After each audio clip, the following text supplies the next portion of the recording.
Merhaba arkadaşlar, kanalıma hoş geldiniz. Bugün sizlerle bu güzel dantel motifini çalışacağız. Ben bunu böyle açık mürdüm bir renk dantel ipiyle ördüm.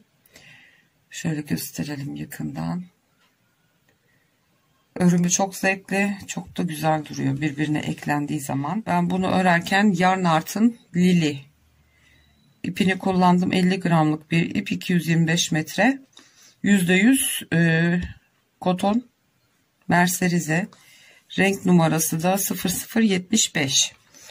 Tığ numaramda şöyle göstereyim, 8 numara 1.25 milim. Evet, buna isterseniz zincir çekerek başlayabilirsiniz, isterseniz benim gibi sihirli halka yapabilirsiniz ve 2 kere dolayacağım parmağıma. Çok ince olsun istemiyorum. 2 kere doladım. Tığımı geçirip içinden ilmeğimi alıp bir zincir çekiyorum. Sabitledim halkamı. Şimdi 12 tane sık iğne dolduracağız bu halkanın içine. 2 3 4 5 6 7 8 9 10 11 12 tane sık iğne yaptıktan sonra şu uçta kalan ipi çekiyorum. Görüyorsunuz bir tanesi daraldı. Şimdi bu daralan ipi önce çekeceğiz.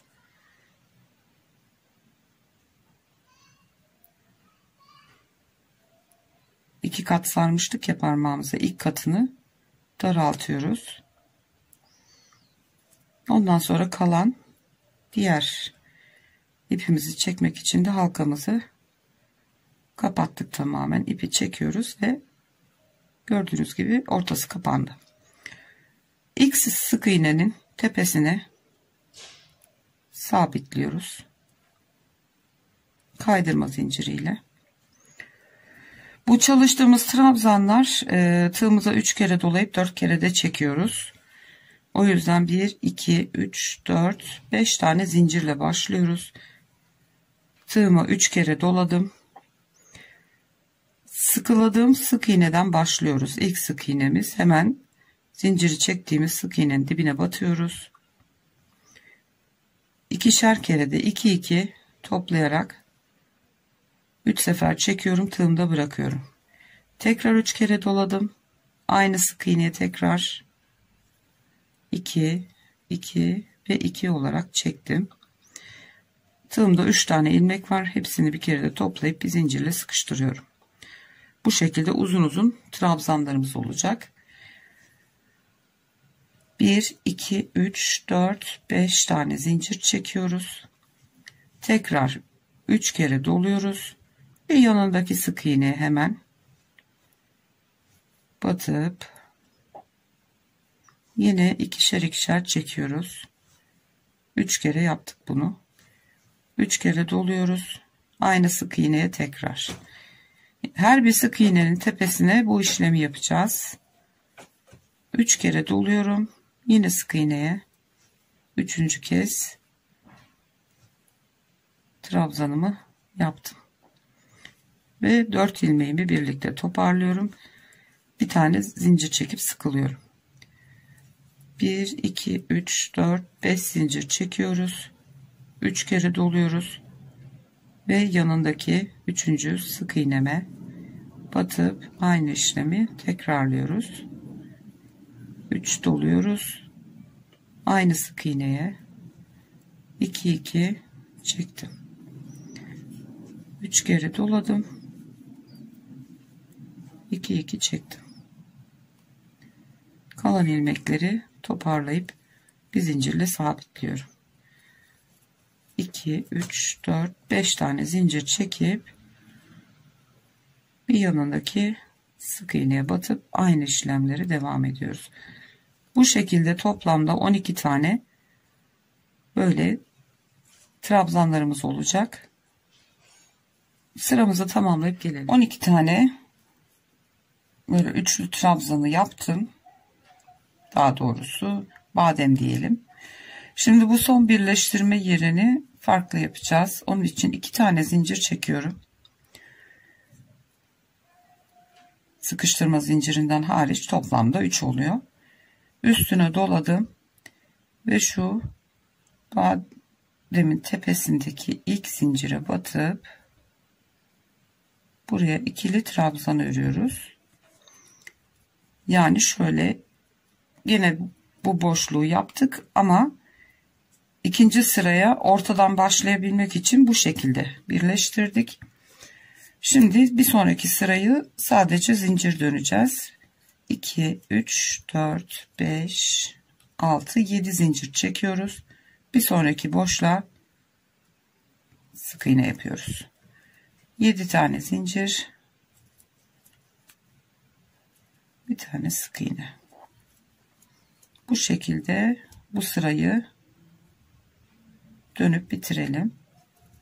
Sıramın sonuna geldim. Burada yine sıranın ortasında kalabilmek için temin yaptığımız gibi 3 tane zincir çekiyorum. Bir kere doladım ve şu temin yaptığımız trabzanın şu boşluğuna, şuraya boşluğa batıp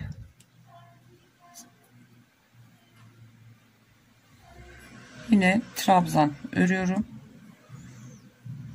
ve şu efekti vermiş oldum ama tam bu sık iğnenin zincirlerin ortasında kalmış gibi oldum. Kaydırma zinciri yapıp ortaya gelmemek için bu şekilde birleştirdik. Şimdi 7 zincir çekiyoruz, yukarı çıkıyoruz. 1 2 pardon 2 3 4 5 6 7. Yine 3 kere tığımı ipimi sardım. Boşluğa batıyorum. Yine 2 2 çekerek 3 kere de çekip son ilmeği tığda bırakıyorum. 3 kere sarıyorum tığıma.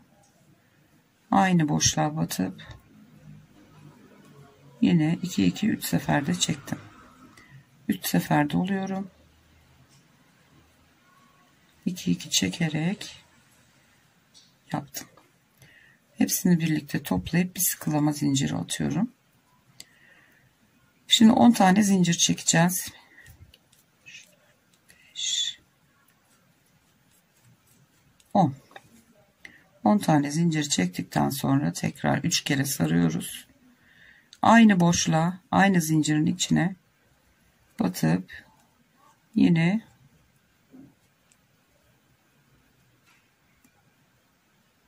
bademlerimizi yapıyoruz. 2 2 çekerek 3 seferde son ilmekleri tığda bekletiyoruz. Bu şekilde toparlayıp bir zincir çekiyoruz. Şu şekilde oldu. Gene 7 tane zincir çekiyoruz. 2 3 4 5 6 7 ve bir yandaki boşluğa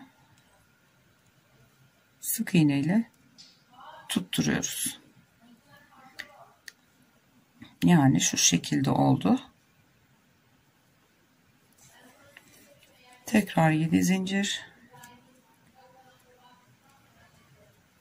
3 sefer tığımıza sarıyoruz ve bir sonraki boşluğa yine bademlerimizi yapıyoruz.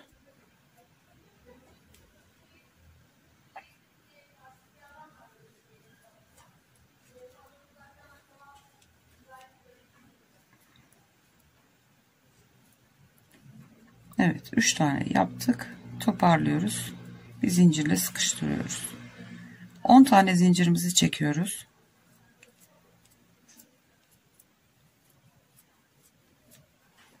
Tekrar 3 kere tığımıza sardık. Aynı boşluğa yine bademlerimizi yapıyoruz.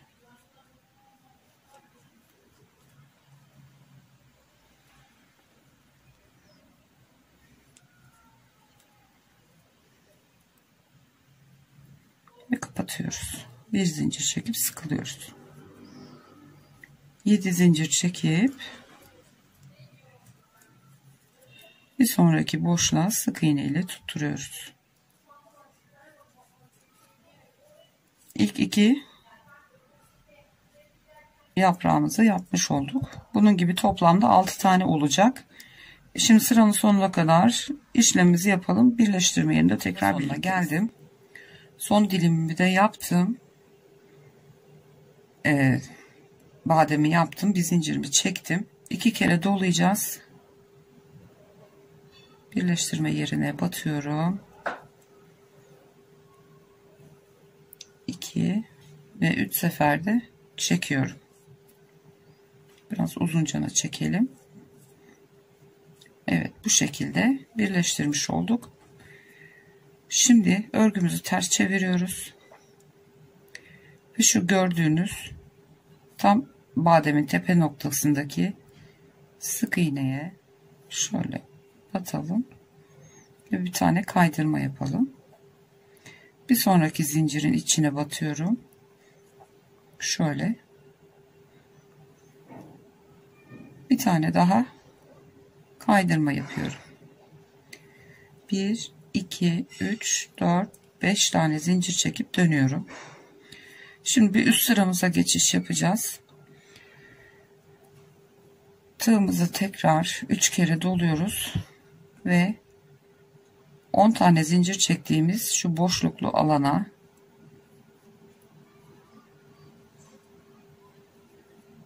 yine bademimizin ilk ayağını yapıyoruz. 3 kere doluyorum. İkincisini yaptım.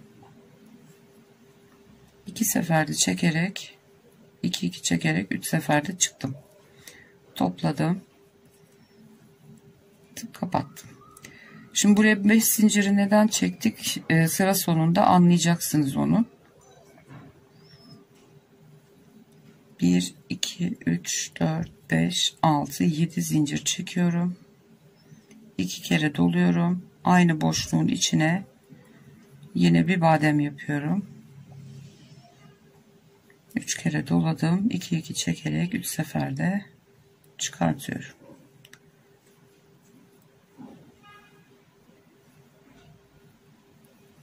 Kapattım. Sabitleme zincirimi çektim. 2 3 4 5 6 ve 7 zincir çektim. Yine 3 sefer doladım. Aynı boşluğa tekrar. Böyle 6 tane badem yapacağız buraya.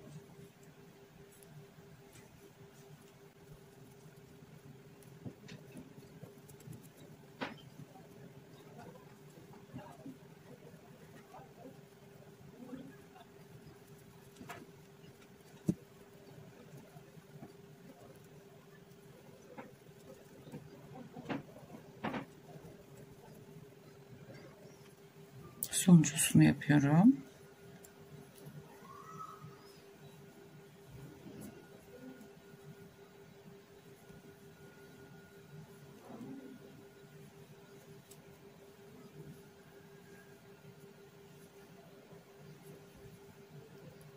Yan tarafa, yan boşluğa direkt 3 tane dolayarak diğer dilimdeki 10 zincirli bölüme geçip hemen bademimizi yapmaya başlıyoruz.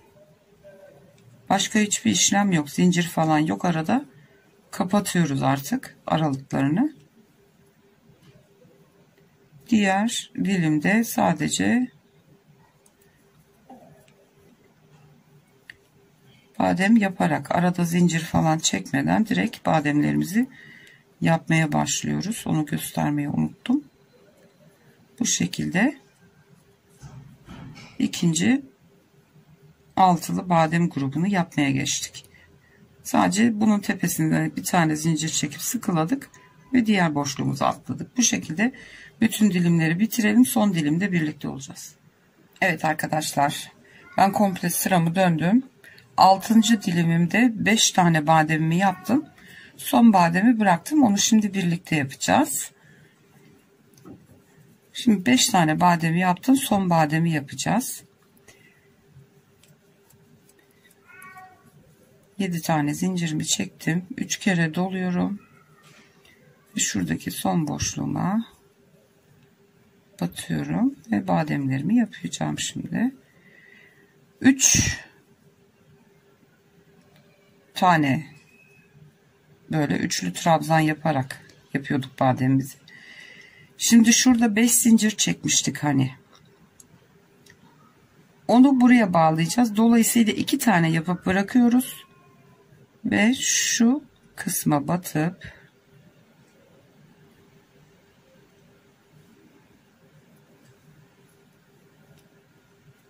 çekiyorum ve diğer tığımda olan ilmeklerin içinden geçirip buraya bağlıyoruz.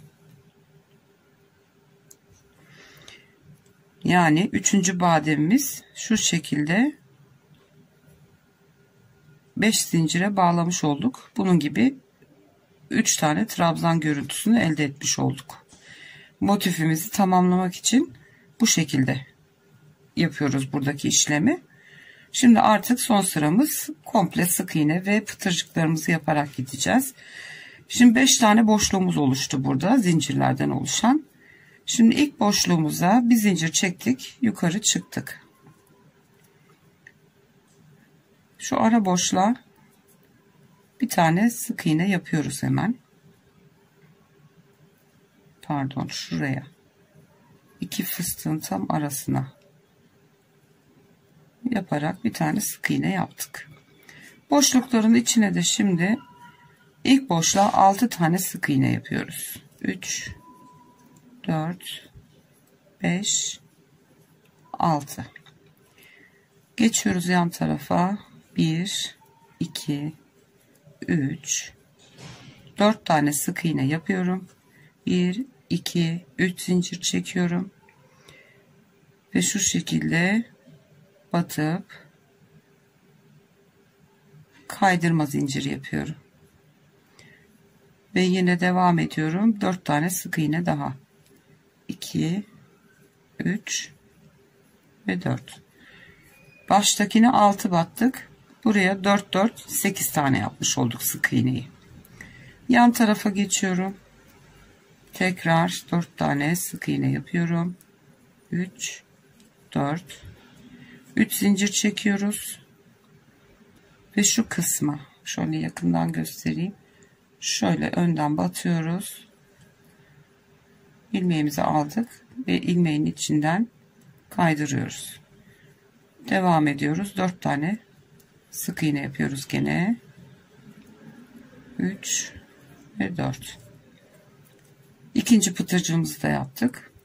Şimdi üçüncüsünü yapacağız. 1 2 3 4 tane sık iğne örüyoruz.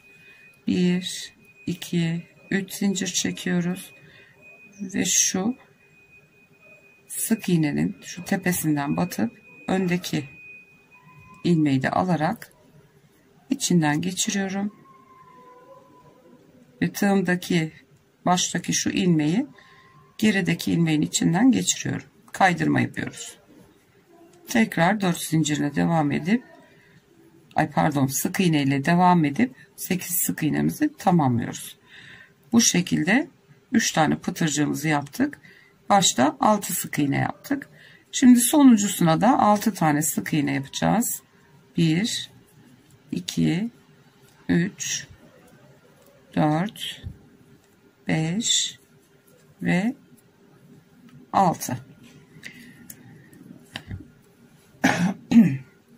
Gördüğünüz gibi ilk dilimimizin sık iğnelerini tamamlamış olduk. Başta ve sonda 6 sık iğne. Buralarda 4 sık iğne, bir pıtırcık yapıyoruz. 4 sık iğne. Toplamda bir boşlukta 8 tane sık iğne olmuş oluyor.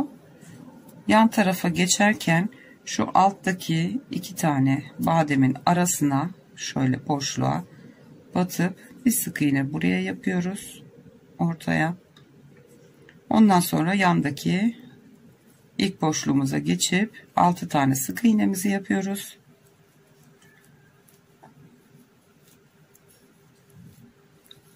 ve diğer 3 taneye burada yaptığımız gibi 4 sık iğne bir pıtırcık dolduruyoruz. Sonuncusuna yine 6 tane yapıyoruz ve bu şekilde sıramızı tamamlıyoruz. Evet arkadaşlar, ben bitirdim komple sık iğnelerimi.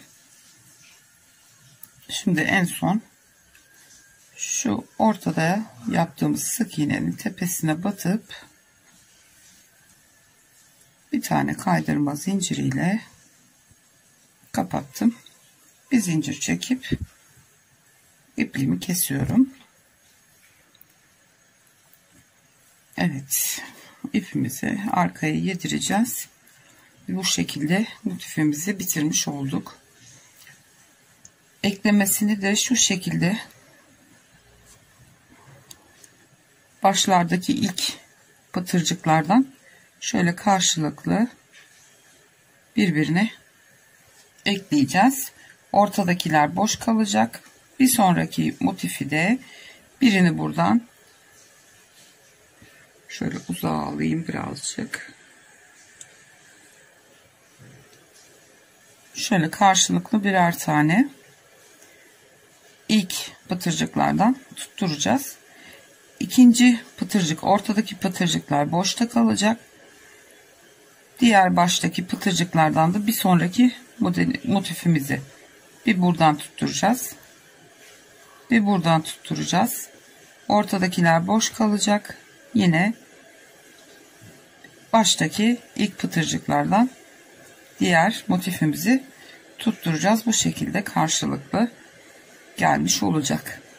Evet arkadaşlar, modelimizin çalışması bu kadardı. Bir sonraki videoda görüşünceye kadar kendinize çok iyi bakın. Hoşça kalın.